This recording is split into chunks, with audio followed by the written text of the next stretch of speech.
Hello everyone, Paul Elam here with another installment from A Voice for Men.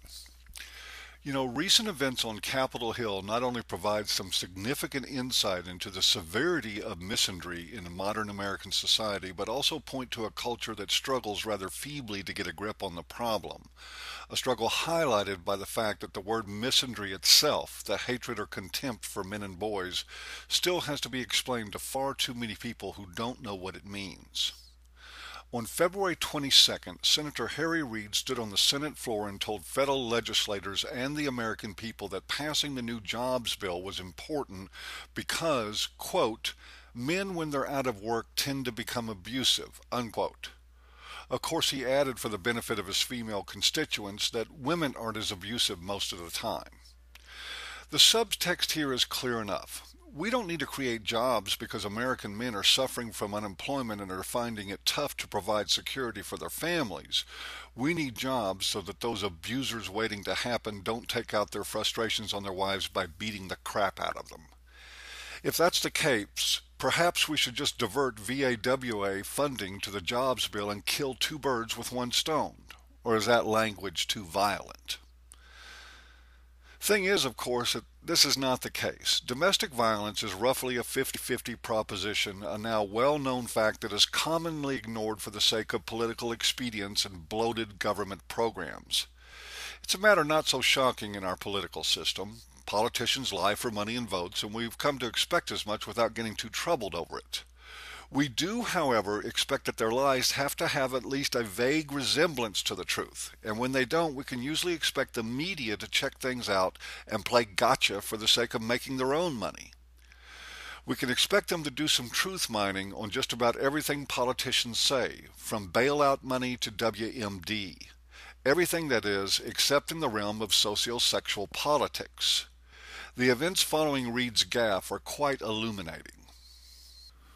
Like a lot of other concerned citizens, I contacted Reid's Washington office and spoke with his press rep about the statement. They would not discuss it over the phone with me, but asked for my email address, and sure enough, within a couple of minutes I got an email claiming that Reid was accurate, citing a 2006 report by the Centers for Disease Control on domestic violence. The only problem is that the study didn't support Reid's claims at all.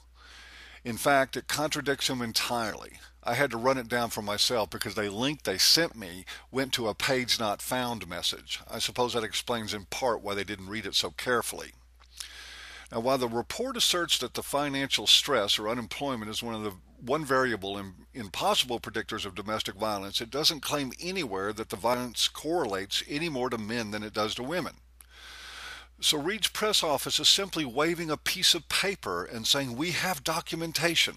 And they do. Documentation of Reid's lack of knowledge on the issue and possible lack of integrity. Being the intrepid investigator that I am, I decided to go one step further than Reid's office and look for some facts on my own. What I found was that Reid has no support for his claims whatsoever. The one study that comes closest is a 2004 report by the National Institute for Justice. They found that the risk of intimate partner violence goes up for women incrementally with each period of repeated unemployment by their male partners. But in the politically rich environment of justice studies, there are factors related to the study that elucidate matters more clearly than the study itself. First, that study didn't even purport to apply its findings to men in general. And there was no investigation as to the increased female violence in the same circumstances. And lastly, there was no causal relationship established. None. That last one is a matter of some significance. Unemployment is caused by a number of reasons other than a bad economy. Mental illness, alcoholism, and drug abuse, among others, all known to have an impact on the incidence of violence.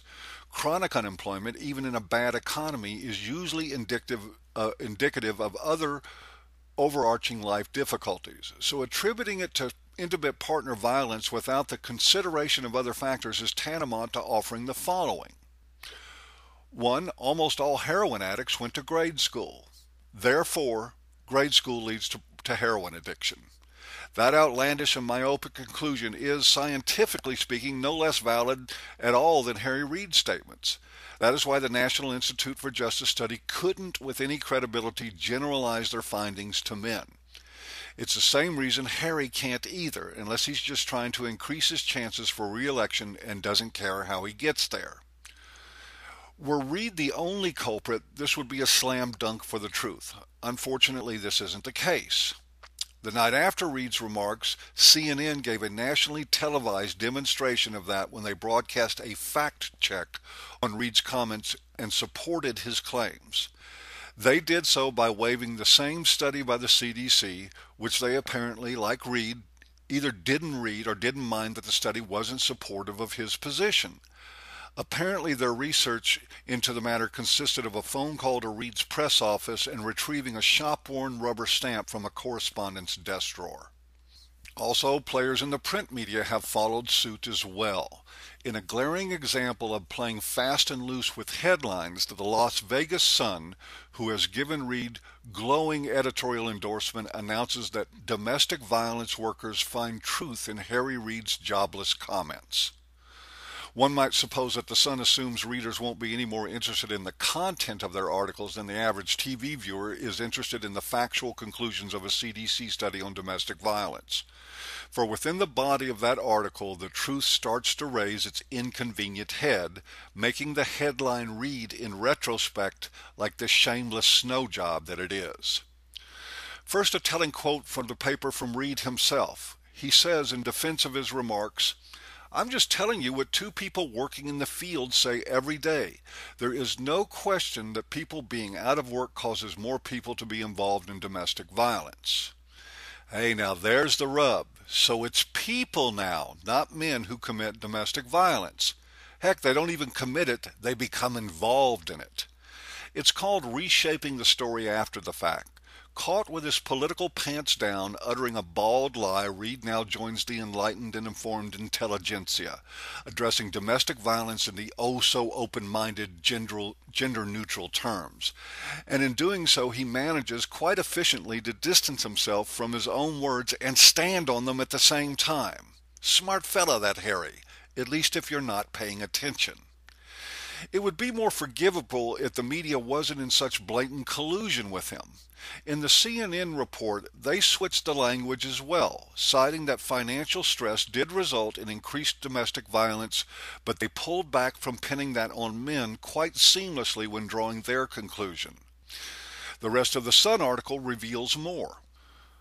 Maria Outcalt, a spokesperson for Safe Nest, a domestic violence outreach group, is quoted in the article as saying, "People that are not abusive are not at all suddenly going to become abusive because they lose their job. Abusive behavior is not just because somebody is having a hard time." And another quote was provided by Sue Muskie, the director of the Nevada Network to End Domestic Violence. Now, she says the economy doesn't cause domestic violence, but certainly economic conditions can impact the circumstances. In all the quotes, including one that directly affirmed Reid's comments, all the language was sex neutral. It has all the appearance of a massively organized spin machine.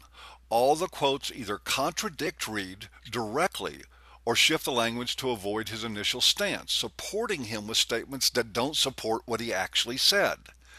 The focus is being taken off the sexist and unsupported remarks by Reid and reframed into a sexless dialogue that might help support the jobs bill he is trying to pass.